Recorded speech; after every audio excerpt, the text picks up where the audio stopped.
Hello students. अगर जो आप फर्स्ट सेमेस्टर में हैं या फिर आप थर्ड सेमेस्टर में हैं या फिर आप फिफ्थ सेमेस्टर में हैं, अगर जो आपने अभी अभी एडमिशन लिया हो तो आप फर्स्ट सेमेस्टर में गए होंगे। अगर जो आपने लेटरल एंट्री से एडमिशन लिया होगा तो आप थर्ड सेमेस्टर में गए होंगे। लेटरल एंट्री का मतलब होता है कि 12वीं पास करके आपने पीसीएम से कर रखा होगा 12वीं पास, तो आपका जो एडमिशन होता है डायरेक्ट वो थर्ड सेमेस्टर में होता है, मतलब कि सेकेंड ईयर में होता है आपका। एंड आपने 10वीं पे लिया होगा तो यहाँ पे आप फर्स्ट सेमेस्टर में गए होंगे। यहाँ पे मैं आपको फर्स्ट सेमेस्टर के जो भी सिलेबस होने वाले हैं वो बताने वाला हूँ। एंड यहाँ पे जो थर्ड सेमेस्टर वाले सिलेबस होने वाले हैं वो बताने वाला हूँ। एंड जो यहाँ पे फिफ्थ सेमेस्टर वाले जो सिलेबस होने वाले हैं वो बताने वाला हूँ। यहाँ पे आप किसी भी ब्रांच के स्टूडेंट हैं फर्स्ट सेमेस्टर में, अगर जो आप किसी भी ब्रांच के स्टूडेंट हैं, चाहे वो मैकेनिकल हो गया, केमिकल इंजीनियरिंग हो गई, या फिर इलेक्ट्रिकल इंजीनियरिंग हो गई, कंप्यूटर एंड साइंस हो गया, सिविल इंजीनियरिंग हो गई, किसी भी ब्रांच के स्टूडेंट है तो फर्स्ट सेमेस्टर सबके लिए सेम होता है। सेकेंड ईयर में थर्ड सेम में जाके वो चीजें चेंज हो जाती हैं। आपका जो सेमेस्टर, आपका जो भी ब्रांच का सब्जेक्ट होता है फिर आप वो पढ़ना शुरू कर देते हैं थर्ड सेमेस्टर से। यहाँ पे आपके यहाँ पे टोटल 6 सब्जेक्ट देखने को मिलते हैं। अगर जो आप फर्स्ट सेमेस्टर में गए हैं, एडमिशन लिया है, तो आपको फर्स्ट सेमेस्टर में टोटल यहाँ पे 6 सब्जेक्ट देखने को मिलते हैं। एंड यहाँ पे मैं 6 सब्जेक्ट के नाम लिखने जा रहा हूँ। पहला जो सब्जेक्ट है वो है आपका English and communication skill first. जो सेकेंड सब्जेक्ट वो है आपका अप्लाइड मैथमेटिक्स फर्स्ट। दो यहाँ पे जो आपका यहाँ पे तीसरा सब्जेक्ट है वो है आपका अप्लाइड फिजिक्स फर्स्ट। जो फोर्थ सब्जेक्ट है वो आपका अप्लाइड केमिस्ट्री फर्स्ट। जो फिफ्थ आपका सब्जेक्ट है वो है आपका कंप्यूटर फंडामेंटल। एंड जो लास्ट 6 सब्जेक्ट है वो है आपका इंजीनियरिंग ड्राइंग। मैं आपके वीडियो के सामने भी लगा दूंगा, जैसा कि आप सामने देख भी पा रहे होंगे। तो यहाँ पे ये आपको टोटल 6 सब्जेक्ट देखने को मिलते हैं। लिखने में कोई प्रॉब्लम होगी तो मैं माफ़ी चाहूँगा, क्योंकि यहाँ पे मेरी जो फिंगर्स हैं वो टूट गई थी, एक्सीडेंट हो गया था, तो लिखने में थोड़ी सी प्रॉब्लम होती है। तो यहाँ पे टोटल आपको ये 6 सब्जेक्ट देखने को मिलते हैं। जैसा कि मैंने आपको बताया, जो पहला सब्जेक्ट था वो आपका English and communication skill first था। जो आपका सेकंड सब्जेक्ट था वो था आपका अप्लाइड मैथमेटिक्स फर्स्ट। जो तीसरा सब्जेक्ट था वो आपका अप्लाइड फिजिक्स। फोर्थ जो सब्जेक्ट था आपका वो था अप्लाइड केमिस्ट्री। एंड जो आपका फिफ्थ सब्जेक्ट था वो था कंप्यूटर फंडामेंटल। एंड जो लास्ट 6 सब्जेक्ट था वो था इंजीनियरिंग ग्राफिक फर्स्ट। टोटल ये आपको फर्स्ट सेमेस्टर में सब्जेक्ट देखने को मिलते हैं। यहाँ पे आपको चाहे ये पेपर हो, चाहे ये हो, ये हो, ये हो, ये हो, 6 के 6 सब्जेक्ट जो पेपर आपको देखने को मिलते हैं सारे ब्रांचेस के लिए सेम होते हैं। जितने भी ब्रांचेस के स्टूडेंट हैं सबके लिए सेम पेपर आता है। फर्स्ट ईयर का first sem and second same का सबका पेपर सेम आता है आपके लिए। यहाँ पे आप फर्स्ट, अगर जो सेमेस्टर के स्टूडेंट है, तो यहाँ पे अगर जो आपका कोई सा भी पेपर आता है तो उसमें से आपको पेपर में, अगर जो आप फर्स्ट सेमेस्टर के स्टूडेंट है, आपका कोई भी पेपर आता है तो वो डिवाइड होता है A and B and C part में। यहाँ पे आपको जो फर्स्ट ए में मिलता है वो मिलते हैं एमसीक्यूज होते हैं, फिलअप्स होते हैं, ट्रू फॉल्स होते हैं, ये सब चीजें दी गई होते हैं। बी में क्वेश्चंस होते हैं जो कि आपको करने होते हैं, शॉर्ट क्वेश्चंस होते हैं, लॉन्ग क्वेश्चंस होते हैं। एंड यहाँ पे जो सी पार्ट होता है इसमें आपको कुछ लॉन्ग क्वेश्चंस मिलते हैं। ए पार्ट में आपको टोटल 30 एमसीक्यूज देखने को मिलते हैं अभी के टाइम में। यहाँ पे आपको फिल अप ट्रू फॉल्स सारे मिक्स करके मिलते हैं, तो आपको ये करना होता है। एंड उसके बाद जो आपके बचे 30 मार्क्स होते हैं वो आपके क्वेश्चन आंसर्स होते हैं। इसमें क्या करना होता है, आपको जो भी आपके सही आंसर्स होते हैं वो आपको करेक्ट फिल करने पड़ते हैं, जिससे कि आपको नंबर अच्छे से मिल पाए। एंड जो भी आपका क्वेश्चन होता है उनके सही आंसर्स आपको लिखने होते हैं।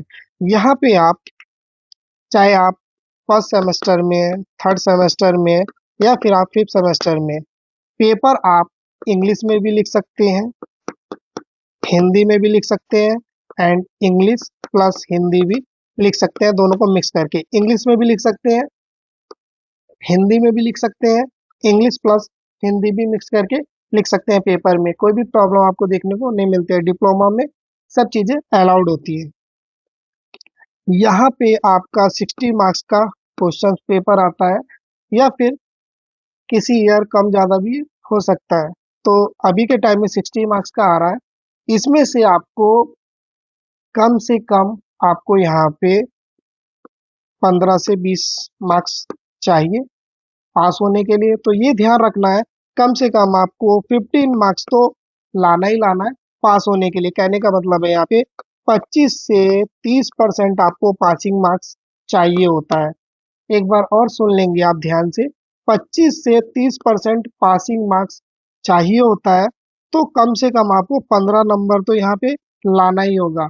अगर जो आपका आप अगर जो आप थर्ड सेम में जाते हैं, मतलब नेक्स्ट ईयर सेकेंड ईयर में जाते हैं, यहाँ पे आपका क्वेश्चन पेपर कम से कम 80 या फिर 70 या फिर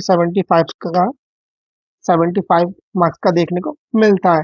इसमें से कम आपको यहाँ पे 20 नंबर चाहिए होते हैं पास होने के लिए। कहने का मतलब है 25 से 30% आपको नंबर चाहिए, तब जाके आप पास होंगे थ्योरी पेपर में। जो थ्योरी का पेपर होता है जो थ्योरी का पेपर होता है 25 से 30% आपको चाहिए, ये याद रखना है आपको। तभी जाके आप एग्जाम में पास होंगे, मतलब 80 में से 20 नंबर तो आपको चाहिए ही चाहिए, तभी जाके आप एग्जाम में पास होंगे। तो फर्स्ट जो सेमेस्टर के स्टूडेंट है उनके मैंने 6 सब्जेक्ट भी बता दिए, और नंबर का भी जो रूल था वो भी बता दिया जो पासिंग मार्क्स के लिए चाहिए। अब यहाँ पे जो थर्ड सेमेस्टर वाले हैं, मेनली यहाँ पे जो मैकेनिकल ब्रांच के स्टूडेंट है, कुछ ब्रांचेस के सब्जेक्ट एक दूसरे से मैच भी कर जाते हैं। कभी कभी ऐसा होता है, एग्जाम पेपर जो आते हैं, कुछ क्वेश्चन जो है सेम आते हैं, या फिर क्वेश्चन पेपर भी सेम आ जाता है। कभी कभी ऐसा होता है कि कुछ क्वेश्चंस अलग आ जाते हैं, या फिर पेपर भी डिफरेंट आ सकता है, लेकिन मोस्टली चांसेस ये होते हैं कि पेपर सेम ही आता है। तो आपको देख लेना है ये। यहाँ पे टोटल आपको 6 सब्जेक्ट देखने को मिलते हैं। टोटल 6 सब्जेक्ट देखने को मिलते हैं। पहला जो है वो है basic electrical and electronics technology. दूसरा जो सब्जेक्ट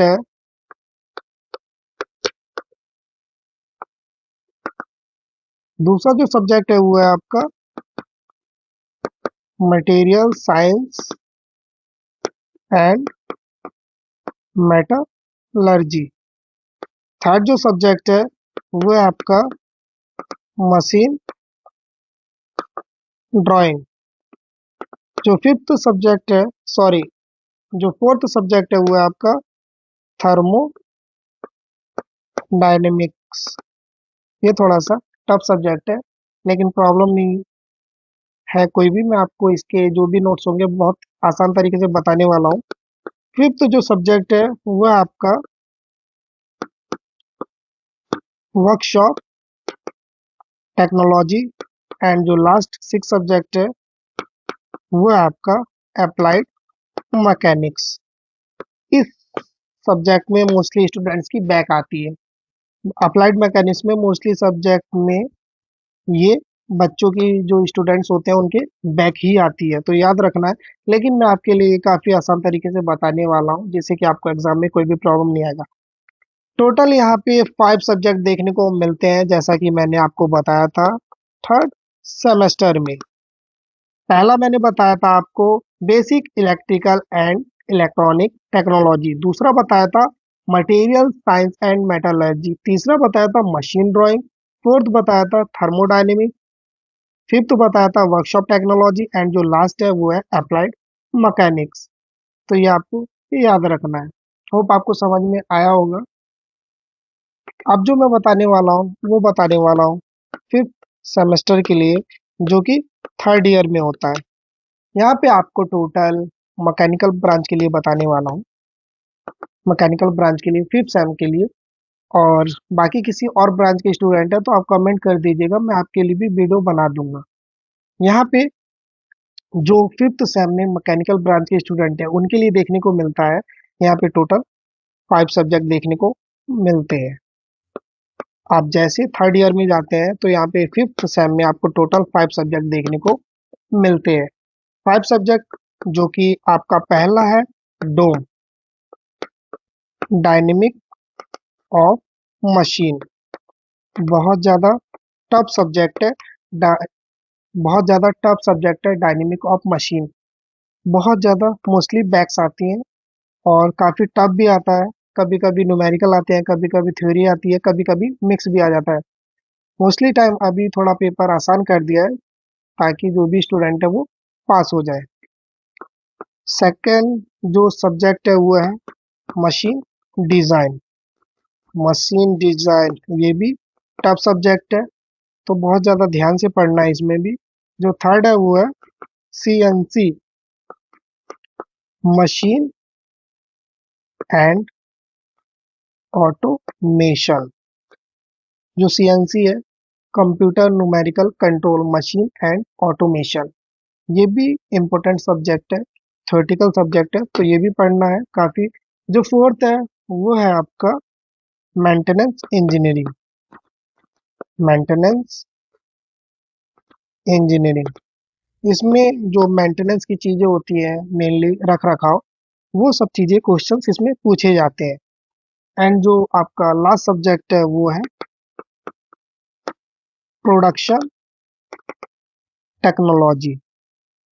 प्रोडक्शन टेक्नोलॉजी यहाँ पे अगर जो आप देखेंगे, आप किसी भी ब्रांच के स्टूडेंट हैं तो यहाँ पे आप देखेंगे कुछ सब्जेक्ट आपके दूसरे ब्रांचेस से भी मैच करते हैं, जैसे कि ऑटोमोबाइल ब्रांच हो गया या फिर कोई अदर ब्रांचेस हो गए, तो कुछ सब्जेक्ट आपके मैच करते हैं। मैच करते हैं तो आपके लिए काफ़ी ज़्यादा हेल्पफुल होने वाला है। यहाँ पे टोटल मैंने आपको 5 सब्जेक्ट बताए थे, एक बार और रिपीट कर देता हूँ। पहला जो बताया था डायनेमिक ऑफ मशीन बताया था, सेकंड जो बताया था मशीन डिज़ाइन बताया था, थर्ड जो बताया था वो बताया था CNC machine and automation, fourth जो बताया था मेंटेनेंस इंजीनियरिंग, एंड जो लास्ट फिफ्थ बताया था वो था प्रोडक्शन मैनेजमेंट। तो ये आपको ध्यान से पढ़ना है। इसके जो भी इम्पोर्टेंट टॉपिक्स एंड क्वेश्चंस है वो मैं बहुत जल्द बना के रेडी करने वाला हूँ। एंड जो भी आपको नोट्स मिलेंगे वो इंग्लिश प्लस हिंदी होने वाले हैं। जो चीज़ें इंग्लिश में होंगी वही चीज़ें हिंदी में होगी, पेपर में आप कैसे भी लिख सकते हैं। और जो नोट्स बनाने वाला हूँ उसमें आपको जो एमसीक्यूज आपसे पूछा जाता है, फिल अप ट्रू फॉल्स, वो भी बताऊंगा। एंड जो आपके क्वेश्चंस एंड आंसर्स हैं वो भी आपको एक वीडियो के अंदर, मतलब पूरा कोर्स कंप्लीट कर देना है। सारी चीज़ें एक वीडियो के अंदर बना देनी है जिससे कि आपको पढ़ने में कोई भी प्रॉब्लम ना हो। एंड जो अदर ब्रांच के स्टूडेंट है, जैसे कि इलेक्ट्रिकल ब्रांच के स्टूडेंट हो गए, कंप्यूटर साइंस ब्रांच के स्टूडेंट हो गए, सिविल ब्रांच के स्टूडेंट हो गए, ऑटोमोबाइल ब्रांच के स्टूडेंट हो गए, अगर जो आपको कोई भी प्रॉब्लम आती है तो आप कमेंट कर सकते हैं। आपके लिए जो भी इम्पोर्टेंट क्वेश्चंस होंगे मैं आपको बना के रेडी कर दूंगा। जो भी इम्पोर्टेंट होगा क्वेश्चंस एंड आंसर्स, एमसीक्यूज, सब बना के मैं रेडी कर दूंगा, जो कि एग्जाम में आपको 100% पूछा जाएगा। पिछली जो भी मैंने वीडियोस बनाई थी वो 100%, कम से कम उसमें से 80 से 90% क्वेश्चन सेम आए थे, जो कि बच्चों ने बहुत अच्छे से किया है। और इस बार का जो रिजल्ट आने वाला है वो काफ़ी अच्छा होने वाला है, क्योंकि क्वेश्चंस इस बार बहुत ज़्यादा मैचेबल आए थे और काफ़ी आसान भी आए थे। एंड कोई भी प्रॉब्लम आता है तो आप कमेंट कर सकते हैं। एंड मेरा जो इंस्टाग्राम इंस्टाग्राम आईडी है वो है स्पार्क माई डॉट माइंड। इस पे आप मुझे फॉलो भी कर सकते हैं। कोई भी प्रॉब्लम आती है तो मैं आपकी सहायता बिल्कुल करूंगा। वीडियो हेल्पफुल लगे तो वीडियो को लाइक करें, चैनल को सब्सक्राइब करें। Thank you guys, have a nice day.